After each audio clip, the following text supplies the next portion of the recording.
Richmond's midfield mix, it's been a huge discussion point for all of 2025 and even part of 2024.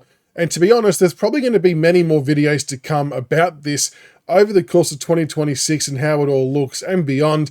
And I'm sure we'll discuss it in lives. But I thought today I'd love to just have a look at what some of the different combinations might look like for our midfield mix. What options do we have? Where do the rotations come into play as well, sort of positionally on the ground? There's a lot to think about. There's a lot to try and work through. And look, maybe what we're about to do isn't as simplistic to do in real life as what it is on a coach's board on a screen. But I think changes need to happen one way or another, because what we saw last year, and look, we love individually what Prestia, Taranto, Hopper, Nankervis, all of that, and Nankers or Ruckman, of course, what they bring to the team, how well they played as individuals. But I still can't get past the fact that from a speed perspective, we missed out on so much explosiveness and X factor. We missed out on the ability to chase opposition out of the stoppages, and we need to get the mix right in 2026, or it could get ugly again. And I can see fans turning real quick if we don't see some subtle changes and a shift in some centre bounce attendances and things like that. But before we jump across to the team selection sheet, if you are enjoying this type of Richmond content, please do me a massive favour and hit that like and subscribe button. It means the world to us, and it really helps the channel out in the algorithm, pushing it out there in the big wide world. We are trying to chase down 5,000 subscribers by round 1 against the Blues. It's a big ask, but I know we can get there, so we appreciate all the love and support. But with that said, let's jump across to the team sheet and have a look at some of these midfield mixes.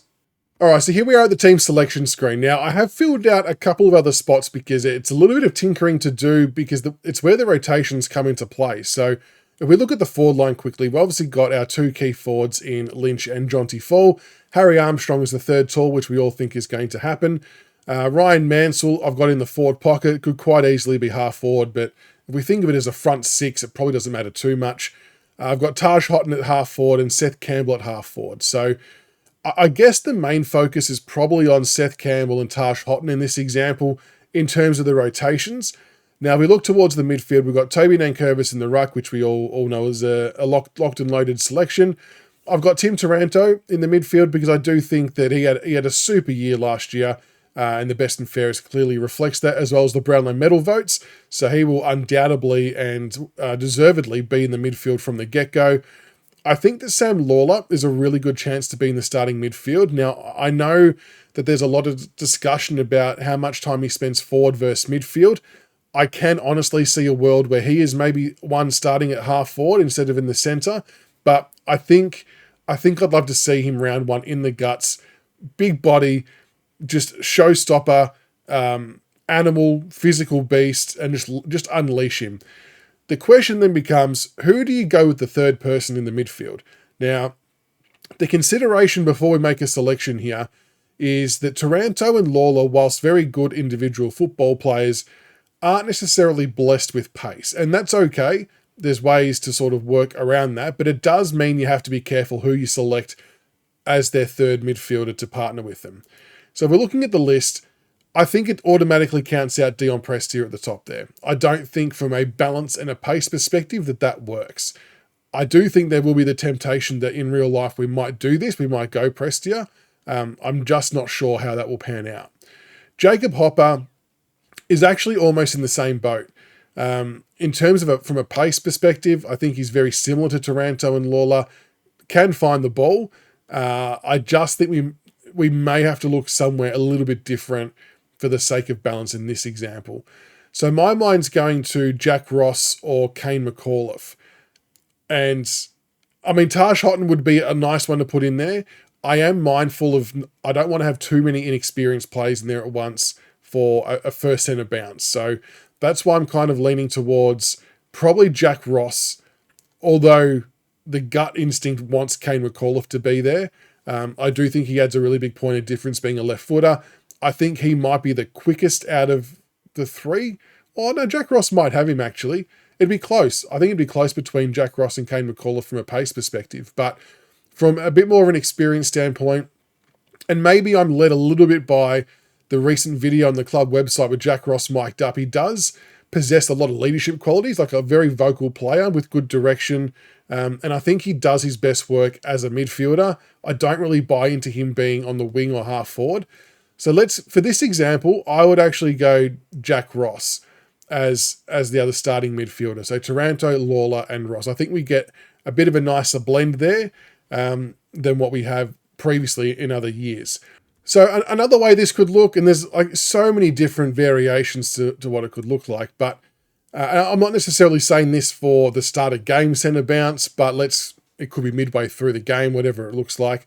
But you could have someone like Jacob Hopper in there, and then have Kade McAuliffe and Taj Houghton rolling through there. And that would mean someone like Tim Taranto then has a bit of a small stint at half forward, which I don't think is the worst idea, because you're then getting another classy and experienced player on this part of the ground where we are sort of inexperienced, and it sort of stood out a little bit last year. And Taranto does have a good knack of finding the goals. He obviously did it very well for the Giants as well.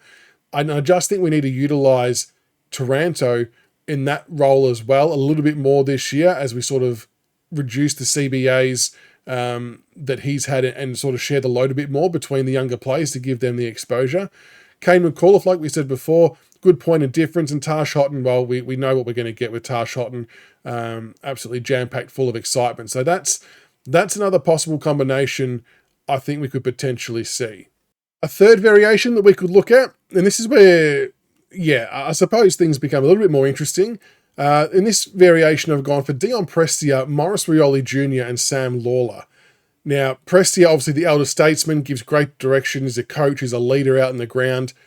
Sam Lawler, another ball-winning bull, throws his weight around. But then I love having the option of having the X factor and the speed of Maurice Rioli Jr. in there.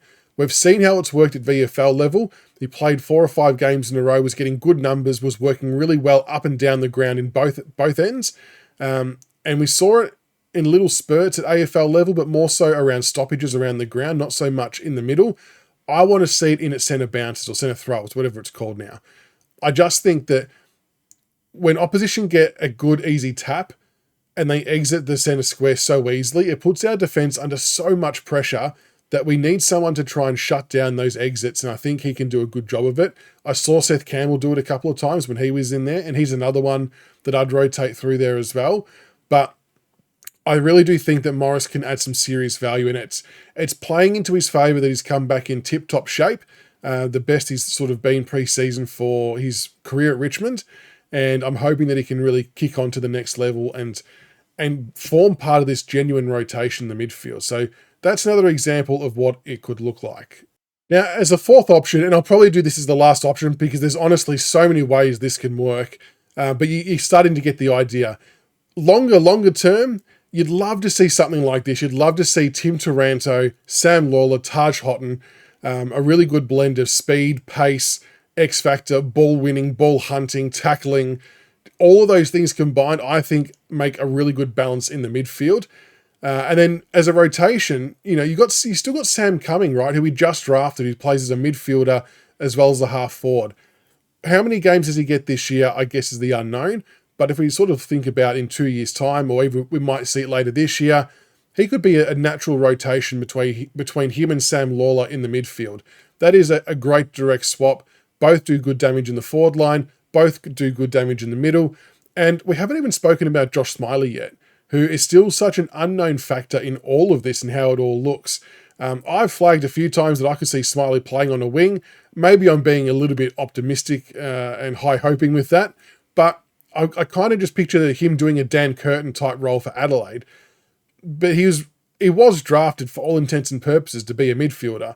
So assuming that still plays out, we've still got to slot him into the mix as well. Sam Grill's going to come into the mix. We didn't even put Seth Campbell into the midfield, and he has had stints in there as well. It just shows that we do have quite a bit more depth in this area than maybe what we first thought. I guess, though, the depth is a little bit inexperienced. So it's just about a big juggling act for 2026. However, I think the bottom line for this is we do need to see Taranto, Hopper and Prestia have less of a workload. Like, I fully respect what they did in 2025. They were doing a hell of a lot of work. 95% plus CBAs, I think it was close to.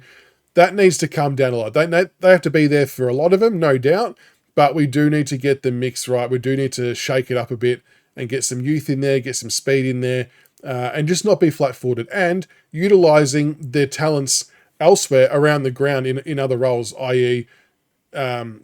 Taranto at half forward. Hopper could do that as well.